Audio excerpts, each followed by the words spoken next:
จันจังฉลอเลือบเตยตึกลาโดยจะรูปแพกกราแต่ละโอนนักรบเวลี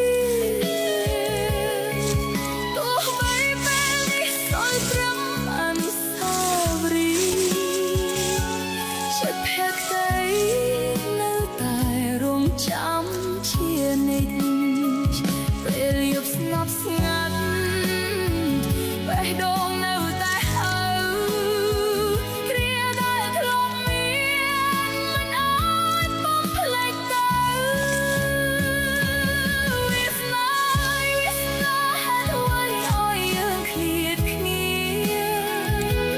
ទុកឲ្យចិត្តអូនរស់ក្នុងភាពឯកាក្រំគ្រី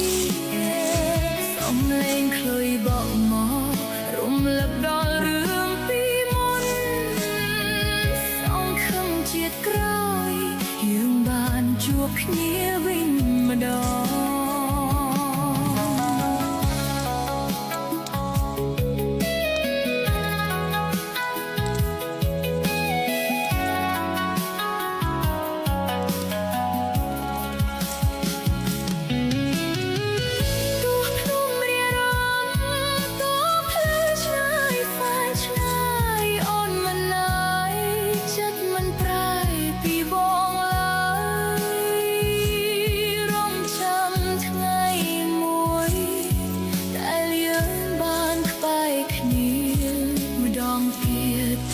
โดยสนา